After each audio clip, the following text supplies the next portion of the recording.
the 3 p.m. Takeover, Radio Northern Beach's only drive-home show. Keep it right here for a whole hour of fresh hits and entertainment for your Wednesday afternoon. Here we go. Hit it. This is Paper Cuts by Illy featuring Vera Blue.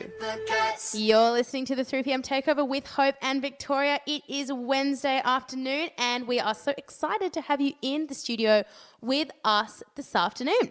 I hope you guys enjoyed that song. It was Paper Cuts by Illy featuring Vera Blue. That was a song request from Claire. I hope you enjoyed that, Claire. I hope that was an excellent start to your afternoon, and I think it was definitely an awesome start to our show. It was. I love... Bit of Australian music. Yeah, I love song requests because people think of like stuff that we don't think of. So it's really, really good. Thanks for that one. Wednesday is great because Wednesday you can safely start thinking about the weekend. Yes. Wednesday is a great day, and it makes the week even better because you're like, yes, halfway. But you didn't have a great end to your week last week. I didn't. I got a very interesting text message from you. I had the weirdest week. Okay, this sounds like such a juvenile thing to do, but I stapled my finger. It is the most juvenile. Actually stapled it. It's like, have you never learned how to use a staple before? Yeah, it was really bad. But you know what happened is, you know how you can open the top part of the stapler, right, to check that there are staples in or whatever, to put them in or whatever. And the stapler wasn't working, so I opened it to see if it was jammed. And then as I closed it, you have to push the top back into the top of the stapler. Yeah, but you don't hold your finger over where the staple bits come through. No, I didn't. I was holding it like higher up, but as I pulled it up, I pulled my finger away, but instead of pulling my finger out sideways, I pulled it out forwards, but not quick enough. So as my finger went right at the front of the staple, I pressed it too hard because I was worried my finger wouldn't come out. So then I stapled my own finger. You like borderline panicked and your other hand just reacted? Yeah, because I was panicking, my other hand reacted. And it was actually awful. It was a full-on staple. It's not like it just kind of semi-went in. It went right in and it folded. Oh, like actually, it folded actually like a piece of paper. It was awful. And it was just like the line. But it was in me. And it was so weird. And I kind of sat there for a few minutes and I was like, did that actually just happen? Like, did I actually really staple my finger? And I had to get it out and it was painful because it was wedged in. So it had to be bent the other way, but like to do that, the only thing resisting against it is your own skin. Is my skin. So they had to like bend it out of me on one side and then bend it out on the other. But because it's connected, right, even when I was getting out, one side was coming out, I could feel it in the other side too. Like it was all jiggling. It was really awful. Are you in pain still, or is your finger okay now? No, it's fine. As soon as it was out, I couldn't feel anything. It was totally fine. It was just the worst thing was like knowing that I stapled myself. The embarrassment. But who even does that? I think you'll have to quit your job now out of pure shame. I've never actually, it sounds a logical thing to do as an accident, as a child or whatever, but we were talking in the office and I don't think I know anyone, child or adult, that's actually stapled their finger before. Yeah, I know people who have with sewing machines had the needle go through their finger. Oh, yeah. I know. Put it under the foot or something like the. Oh, is that what it's called? Yeah, the foot. The downy bit with the needle. Yeah, the downy bit. It's called the foot. Yeah, like they'll put in the material through and their thumb, one of them was a thumb, it went straight through, but it missed the bone. So she had a mark on her nail. That's crazy. But yeah, it missed the bone, so she was 100% fine. All it was skin. See, now I feel like it's good the staple folded in my finger or else it might have almost got to the bone because fingers aren't that thick. No, they're not. So maybe it's better that it folded. Maybe. I don't know. But there wasn't really much blood because of course the staple is so thin that it was like the tiniest hole. Yeah, when it came out. So it really didn't bleed or anything. It was more the humiliation and the kind of like the 45 minutes loss of work that made it frustrating.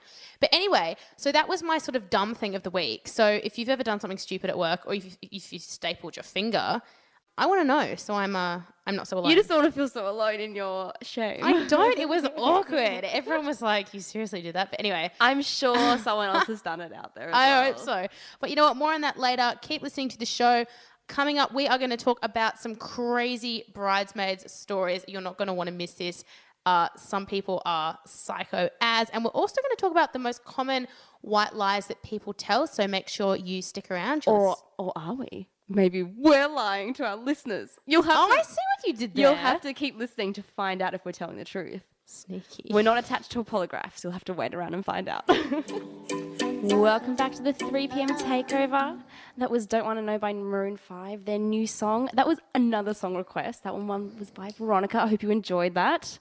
A good song choice. New Maroon 5 was so cutting edge. I love us. I know, such a good choice. Yeah. But a fun little segue. Do you say maroon or maroon for the colour? Because obviously Maroon 5 is maroon. Yeah. I personally have always said maroon for the colour since I was a child, since before I heard of Maroon 5. But my mum says maroon, and we always had a thing about it. But I love to use it with adults now because I'll be like, what, sorry, is it Maroon 5? And they're like, no. And I'm like, well, exactly. See, I say maroon for the colour. Do you say maroon? Yeah. Oh, and I say maroon. Well, this leads me in because I came across an article about a study that has been done in the UK on the proper way to pronounce scone.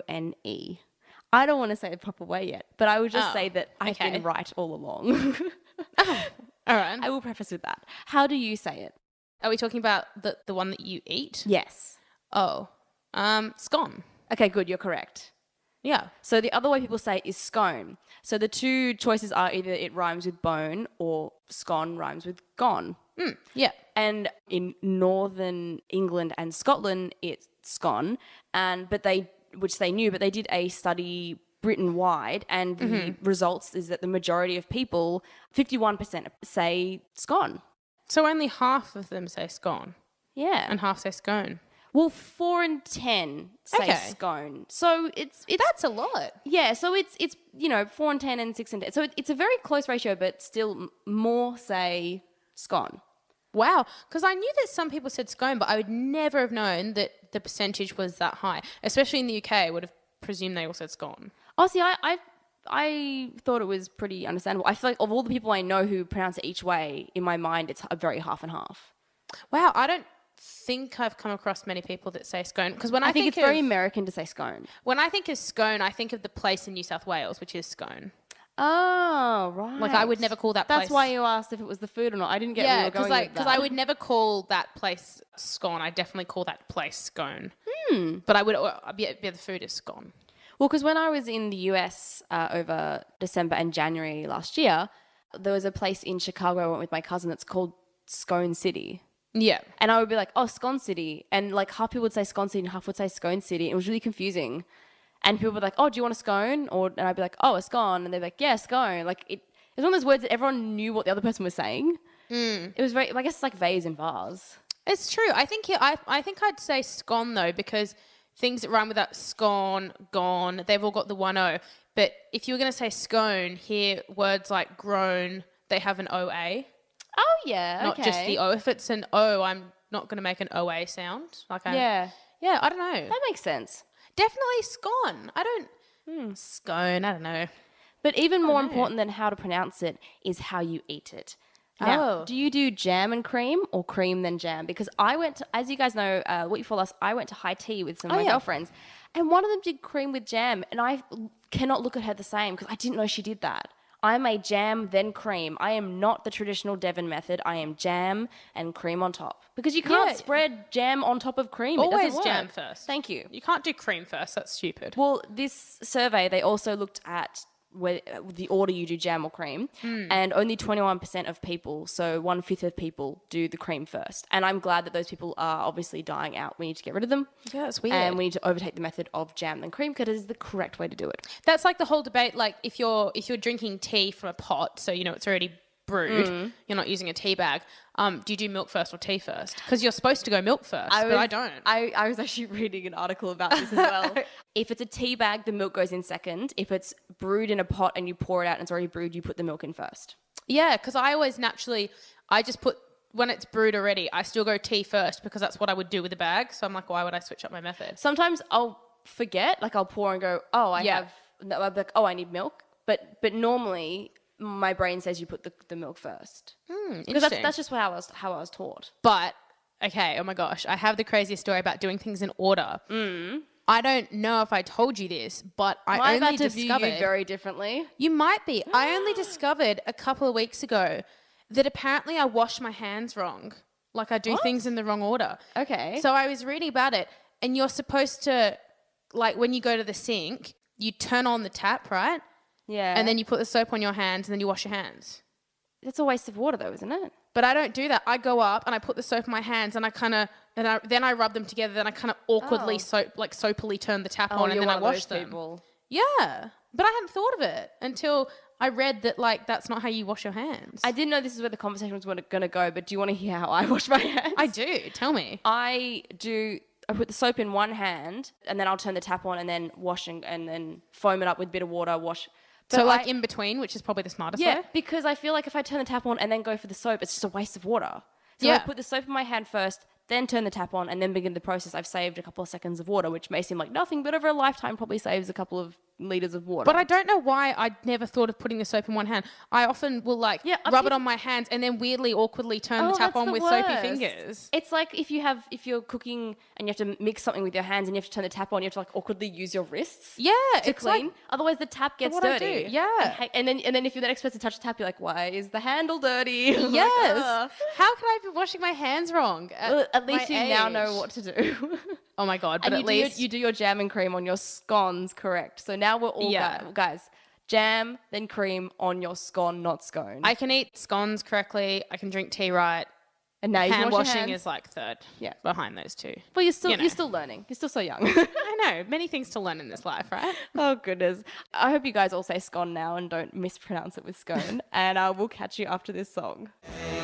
You're on Radio Northern Beaches. This is Hope and Victoria, the 3 p.m. takeover. Hope you're having a good afternoon. That was Red Hot Chili Peppers, and that's also a new song, new album. Oh, is it? Yeah. We are so cutting edge today, guys. I can't even deal with it. And that's also a little bit like not too much. It doesn't sound like them. Because most of their songs, like 2 bars in, it's just screaming Red Hot Chili Peppers. But that's a little different. When I think of Red Hot Chili Peppers, I think of Danny California. And that kind of beaty, bumpy. That's probably the song I know best of theirs. So that song, I'm like, that's not them.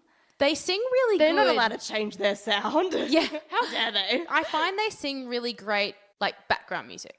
Yeah. It's not something I kind of listen to on my iPod. You don't with need great to sing concentration. along to. Yeah, but it's great for in the background. Because there are some songs you listen to and you can't help but sing along to.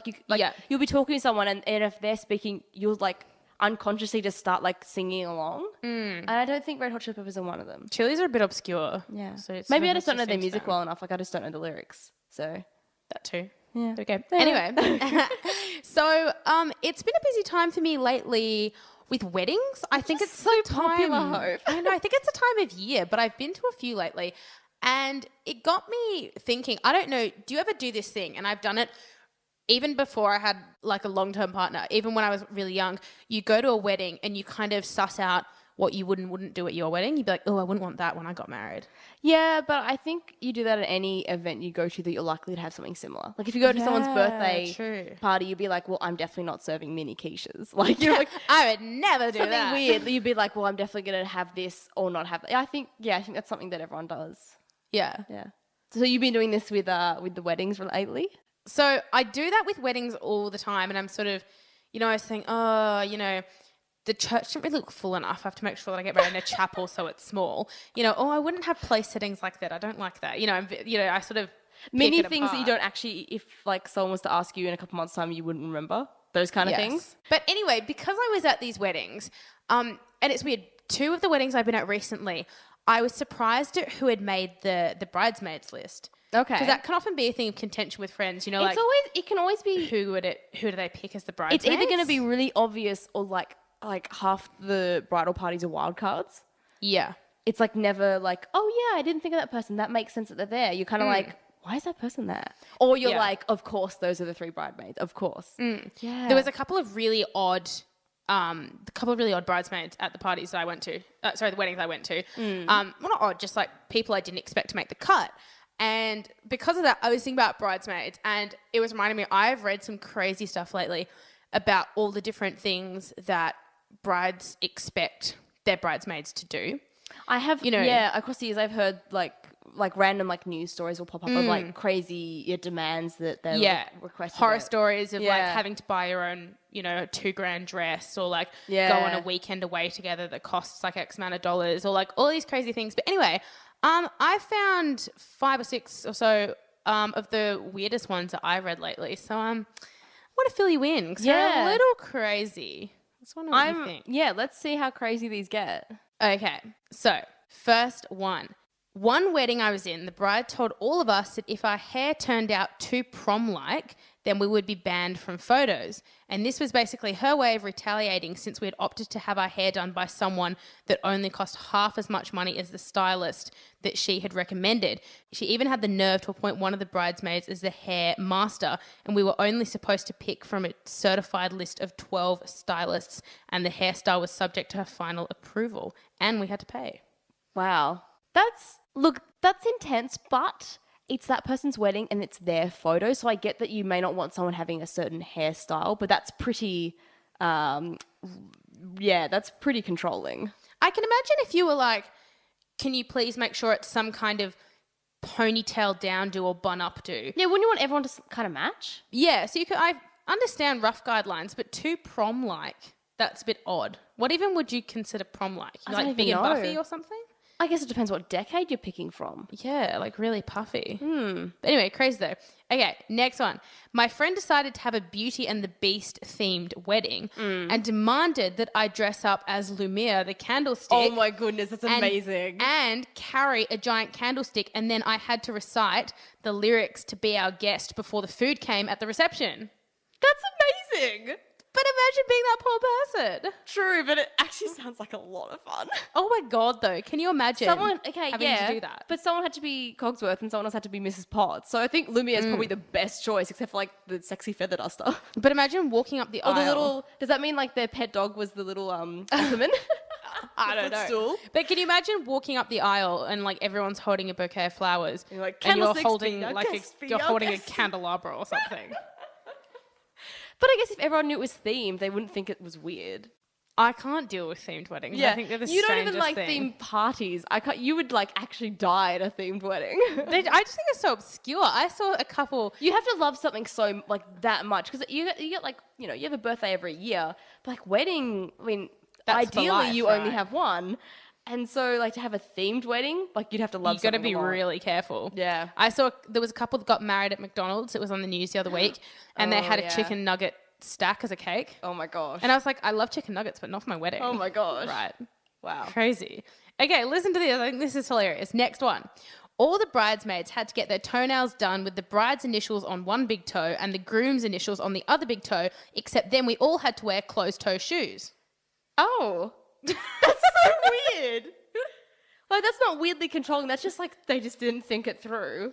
But even then, why would you, even if they had open-toe shoes, why would you want their initials like on your toes? Does anyone look at your toes that specifically? Maybe they wanted to have like a cute foot photo. I don't know. See, I wouldn't have thought of something like that, but you're right. Because they I have suppose like something lame like a foot photo. They always have those photos of like the guys putting their socks on. Yeah. And there's like the girls like, I don't know, putting the veil on the bride or whatever. So maybe they want to have like a cute footsie photo with all the people. But then closed-toe shoes. Yeah, obviously they didn't think it through. I always want to have one of those Maybe photos. they got the nails done and they're like, oh, it looks terrible, closed-toe shoes. Yeah.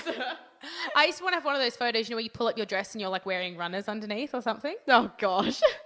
Because they're really funny. You're so sporty. I know. Okay, last one. This one's crazy before we go into a song. Okay. I was asked to be a bridesmaid on the day of the wedding after someone else dropped out due to a fight.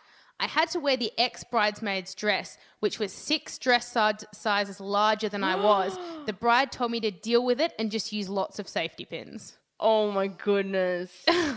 That's insane. 6 sizes too large is not like too large. Yeah. 6 That's not like, sizes too big. it's just a little bit loose, a little bit tight. That's huge. You could fit like, you have 2 extra people in there. Yeah, 6 sizes, it's a lot.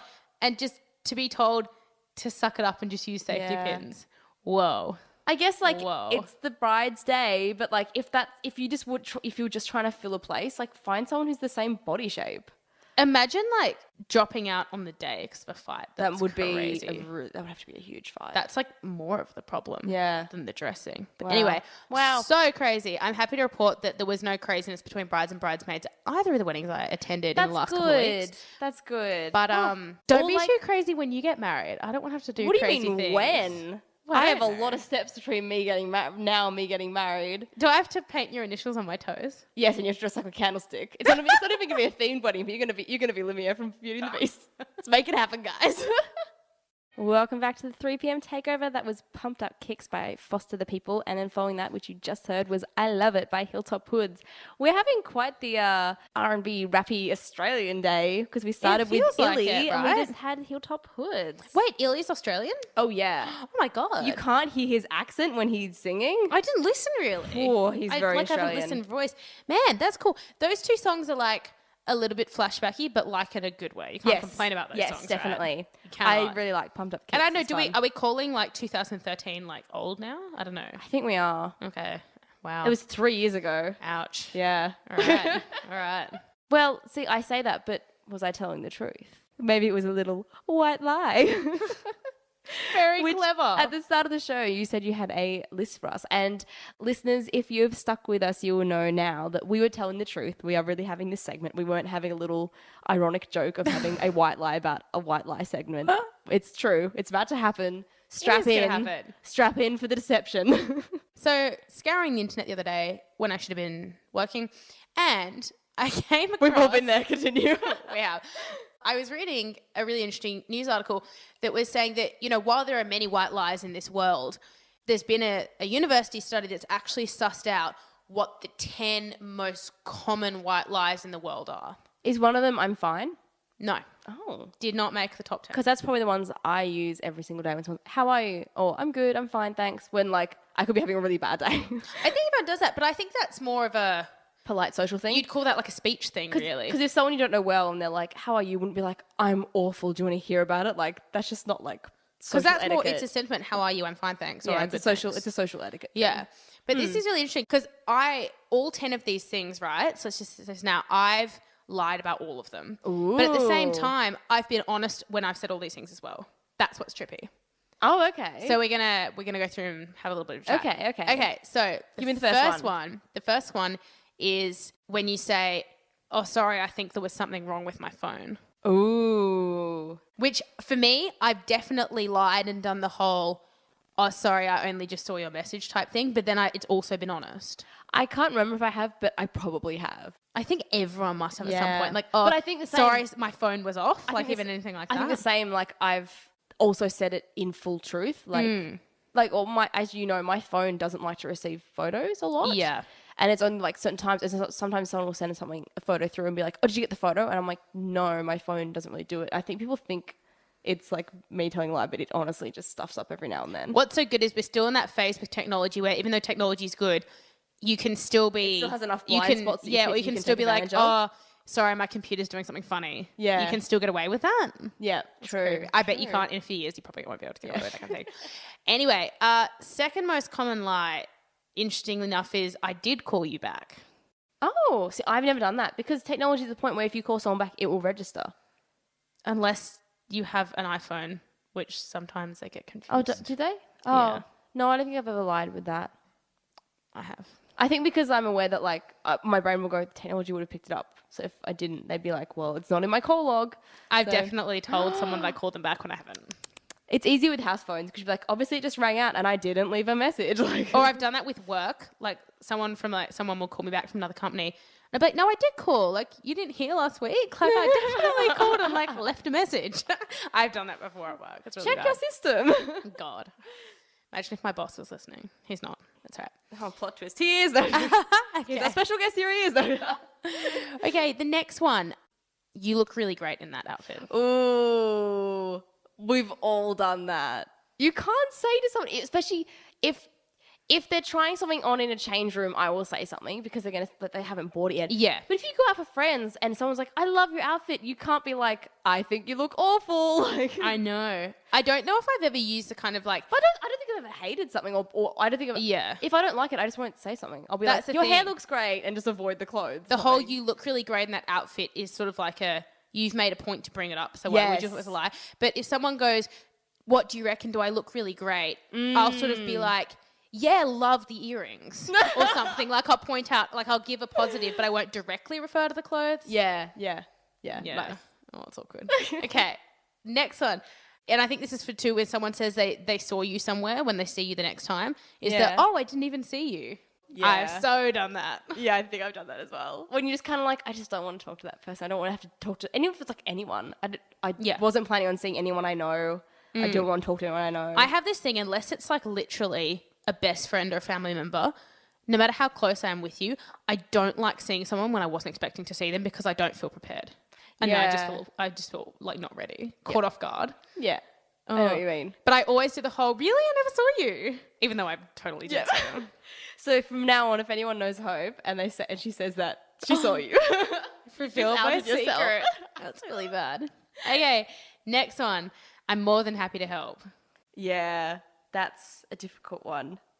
I think I say it a lot at work when I feel like I have to say it, even if I don't mean it. And it's not like, I think the bit I'll be lying about is the happy part. Like, I'll do it, and often I won't mind. But like, I'm not help you, but I'm not going to be happy. I'm not actually going to be happy about it. Yeah, that's the thing. I always do because if I'm too busy, like for my job, I have to say I would help you, but I actually can't. Like, I have too much on, because if I help them and don't do my work, then like my work doesn't get done. So yeah.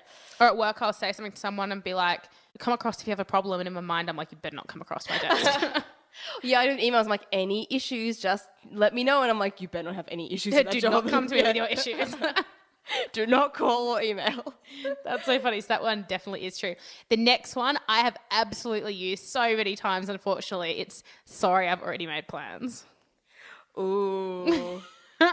Yeah. Everyone's used that. Because you don't want to flat out say, I don't really want to go. Or like, I just don't want to spend time with you. I think people often use it as well if they're still sussing out whether they want to go to that event. Like someone's like, hey, trying to decide between a few options. And they'll be like maybe they're waiting for a better option. Like, sorry, I've already said yes to another event, because then they can go, oh, my other event just got cancelled. I can make it. Like, yeah, people have a big kind of FOMO. Like, they don't want to miss out on the best quote unquote event of the best night. place they could be. Yes, they wait to the last minute to really confirm, which is awful because people are so flaky these days, but I confess I've probably done that at least once. Yeah, no, I've definitely done that Or just to say, like, yeah, sorry, I already have plans, and the plans are me at home in my pajamas on my couch. Like, that's the thing. But I planned it, so. The next one is, sorry, I'm allergic. Oh, what?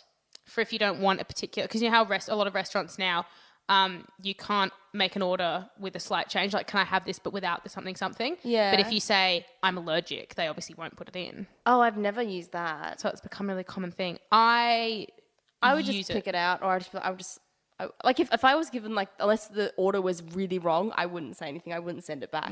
I use it for pepper, because I really, really dislike pepper. I absolutely hate it. Even the smell I can't stand. And it's one of those things, like, you can say such with no pepper, but it's so easy to forget that, or they'll just they'll put a bit in for flavour anyway. So I'm always like, no pepper, please. I am allergic. Oh. And then they'll like scribble like a specific note. Oh, okay. And then like, okay, good. So I confess I use that one sometimes. I didn't realize that was a white lie. I know people use it for gluten when they just want gluten-free, and apparently it's actually an issue in restaurants because it's hard for them to work out if people really are gluten intolerant or they just want the gluten-free version. Yeah. So, which makes it really harder for people who are actually celiac, and like they're like, no, you can't actually slip in any gluten. I will like die. Like, please don't. So that can lead to trouble. Your lying is endangering lives. Number 8 is kind of similar. It's, sorry, it turns out I double booked myself. Oh, that's similar to the one before, isn't it? Which is sort of like another, you've got a better offer type one. Yeah, I don't know if I've ever... I know I definitely have, like, truthfully double booked myself more than once. Oh, same. I've triple booked myself. Yeah. I don't know if I've used it as an excuse to get out of something. I probably have. Sure I have. Yeah, I'm not going to pretend to be the most wonderful person. I probably have. Number 9 is, I don't really care about the money. Oh. Which is an interesting one. In what sense do you think that would be used? Like if someone needed to pay you back, you'd be like, look, it's not about the money, it's the fact that you were supposed to. Oh, or maybe something like that. But inside you're like, I want my money. You're just like, it's about the money. It's about both, but like, let's not pretend it's not about the money. Let's not pretend I want my money. Yeah. I think it's really interesting. And the last one, funnily enough, which I wouldn't have thought of, was lying and saying, this was on sale. Oh. Which my mind went to close, but sometimes I do it. I'll go grocery shopping and I'll come home and my partner's like, why did you buy that? And I'll be like, oh, it was on sale. Don't worry. Oh, okay. Like, I've done that one before. Yeah, see, I'm very single. I don't have to say that. It's my money. Mom, it was on sale. It's my money. Well, there we go. Oh, that's interesting. Yeah. I'll use that more often. Oh, I just bought this house. It was on sale. My God. Yeah. Sorry, no, I like smashed avocado, so apparently I can't have a house. That's true. We'll be right back after this. You are listening to The Takeover. Welcome back. We are getting towards the end of the show. That was, how do I say that? What do you reckon? Polygraphia? Polygraphia? I was like, polygraphia? No, I definitely think it's polygraphia. I'm sure it is. Words that have graphia on the end often kind of confuse me a little. You're just like, oh, there's too many descender and ascender letters. How do I say them? I never quite exactly know. But anyway. That was featuring Winston Surfshift. That's a name and a half. Winston Surfshift. Cool name. Say that 10 times fast. Don't. I feel like you're going to accidentally swear. That's true. So as it's towards the end of the show, what is it time for, Victoria? Oh, I definitely think it's time for a little bit of suburb focus. Woohoo. And today is one of those diamonds in the rough where we get 2 suburbs in 1 week. Double. Such a toilet trouble. We do, mostly because they're both a little bit boring. But also very small, in fairness. All right. We group the small suburbs, not the boring ones. We are not suburbist. This is true. So anyone out there that lives in North Balgowlah or Balgowlah Heights, it's your week. So, woohoo. That's cool. Yeah. Close to where you live, but not quite. Very close. We're getting to your suburb very shortly. I know. Anticipation is killing me. We passed mine about 3 months ago. Oh, gosh. Was that before or after the amalgamation? I think it was before. I think mine got in just before, actually. Yeah. Alas, mine is after. I know, we're into what would have been Manly Council now. Yeah. But, not anymore, so. My only fun fact is about these 2 suburbs is that the bakery at Balgowlah Heights shops is amazing. Oh, there we go. They do really, really good croissants. I do actually have a very interesting fact about Balgowlah Heights. Topographically, it is the highest suburb on the Northern Beaches. Oh! So it sits 80... That's really cool. Ingleside's not higher? Up with the Baha'i Temple? No. Oh, wow. So Balgowlah Heights sits 80 metres above Middle and North Harbour. Wow. Which is quite a long way. So a lot of the views of the, like if you live there, a lot of houses have completely panoramic views and you can see right across to the eastern suburbs. Wow. Which is crazy. Wow. That's a long way to see. Really good range, right? Very, very cool.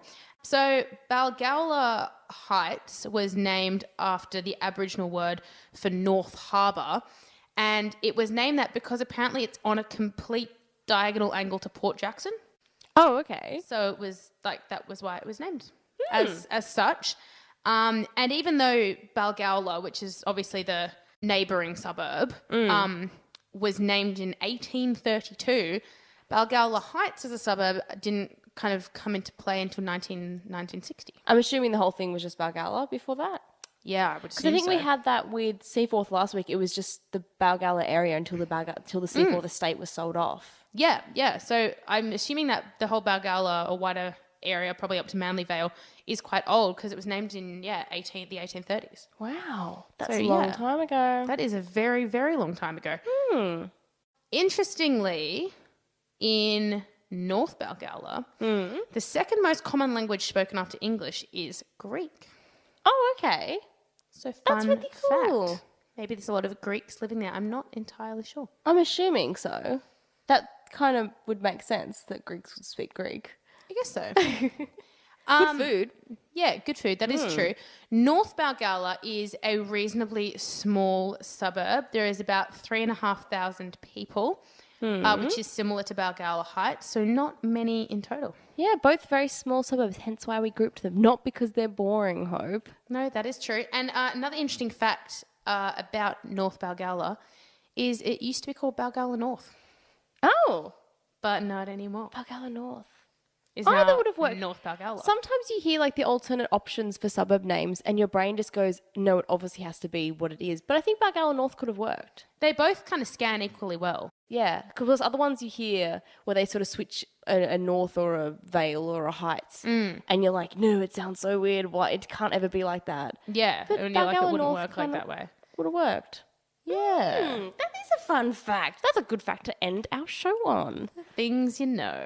Yeah. So I hope you guys enjoyed this week. And if you didn't, just tell us you did and we won't even know if you're lying because white lies. Everyone's really good at them apparently. let us know if you guys have any song requests. We absolutely loved them. So keep those coming in because they're awesome. You guys are picking some excellent songs. And we'll catch you guys on Friday for the repeat and next Wednesday for a brand new show.